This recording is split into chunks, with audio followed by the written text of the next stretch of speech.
Dans cette édition, nous partagerons l'angoisse et parfois le désespoir des aidants familiaux réunis en groupe de parole à Lyon. Dans le Limousin, nous découvrirons l'invention d'une jeune entreprise qui va révolutionner l'hygiène dentaire. Mais avant cela, direction Dijon, où un chirurgien orthopédique a changé la vie de ses patients. Il a mis au point une prothèse qui permet une bien meilleure récupération. Des opérations de prothèses de genoux comme celle-ci, il y en a plus de 80 000 chaque année en France. Mais dans cet hôpital de Montceau-les-Mines, le docteur Francis Guillaume a mis au point il y a 6 ans sa propre méthode de pose et a même fait fabriquer son propre instrument chirurgical. Avec sa technique, l'opération n'est pas la même pour tous, mais est adaptée à chaque personne en fonction de sa morphologie. Parfaitement stable en flexion. Donc on est bien. C'est le genou qui va dicter la position où doit être posée la prothèse. La prothèse est posée sous la rotule. Ce n'est pas la rotule qu'on essaye de mettre en face de la prothèse. C'est toute la différence, la grosse différence avec les instrumentations conventionnelles. Depuis 6 ans, il a opéré une centaine de personnes avec cette technique.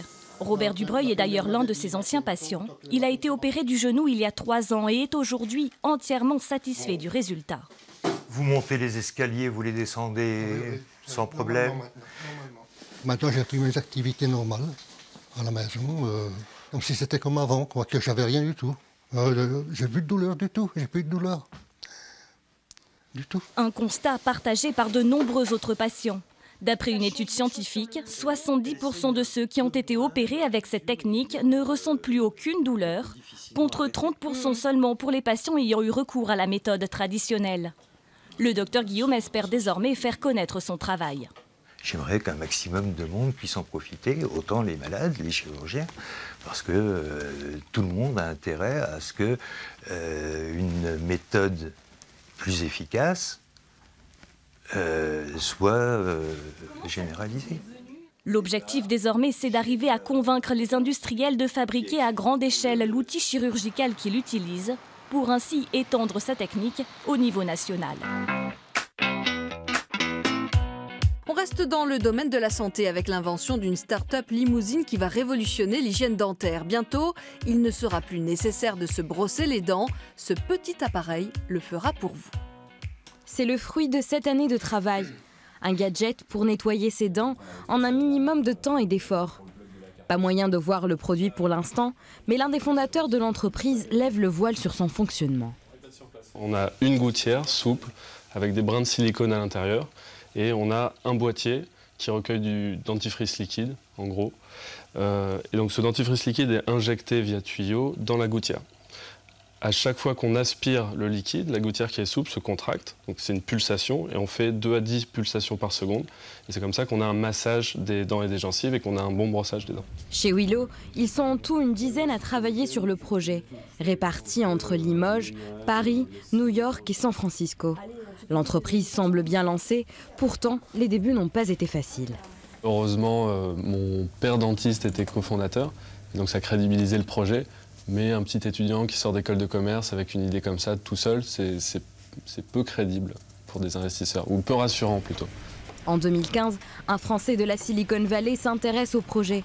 Rapidement, des investisseurs américains se manifestent. Aux États-Unis, on nous a proposé de financer une phase de développement produit plus longue, ce qui n'était pas le cas en France, où on nous demandait d'aller commercialiser très rapidement. Et donc on a été très étonnés de ça et on est très contents. La sortie est prévue pour fin 2018 aux États-Unis dans un premier temps, avant d'arriver en France et en Europe. C'est un sujet douloureux, la prise en charge des malades par leurs proches, ceux que l'on appelle les aidants familiaux.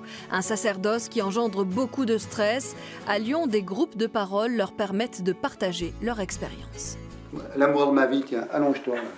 Cet ancien dessinateur industriel a appris à soigner son épouse, atteinte de la maladie d'Alzheimer. Hop, bouge plus. Voilà nos occupations. Et ensuite, repas dans un petit quart d'heure, comme nous allons faire tout ça. J'ai disparu en tant que mari, M-A-R-I, au bénéfice de l'aidant. Dès 1998, les tout premiers symptômes de la maladie sont apparus. Monique, petit à petit, se souvenait plus des jours, des dates, des années. Au début, elle faisait un peu la cuisine, c'est moi qui l'aidais, et ça provoquait quelques accrochages, parce que moi, n'y connaissant rien, bref. Et maintenant, c'est lui qui fait. Heureusement que j'ai Maurice, autrement j'irais dans une maison. Je l'ai déjà dit à toute la famille. S'il arrivait quelque chose, je ne veux pas être à votre charge.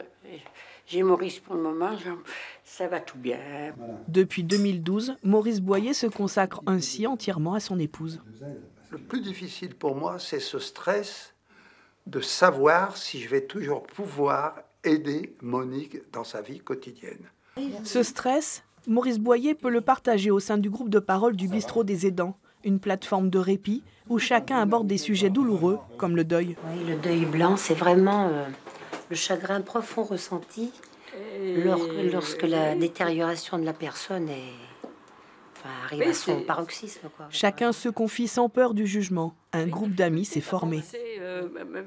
Tout en continuant à parler des malades, de la maladie, de ses conséquences, eh bien, c'est quand même une sorte d'échappatoire au quotidien.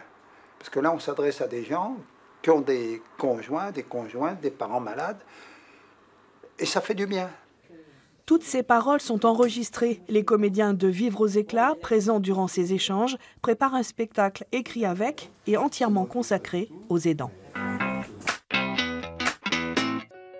Enfin, direction la Normandie où une passionnée de crochet réalise des robes féeriques.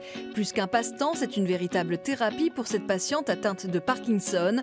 La concentration que nécessite la technique lui fait du bien.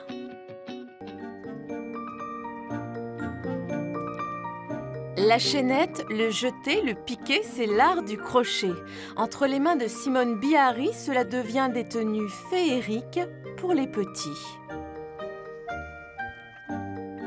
Je fais de tête, moi, je compte pas vraiment. Hein. C'est vraiment comme ça vient comme ça, moi. Je prends pas de modèle, je commence comme pour un apprend, et ensuite je termine en petite robe. La cadence, la précision, le mouvement fluide, cela ne va plus de soi. Simone Bihari est soignée pour la maladie de Parkinson.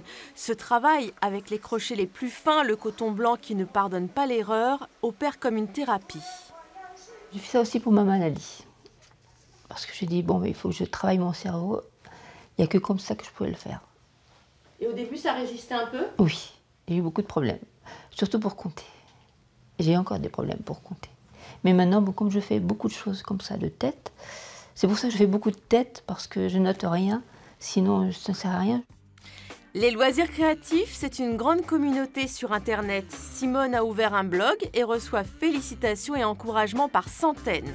De telles tenues de cérémonie pour les petits sont rares.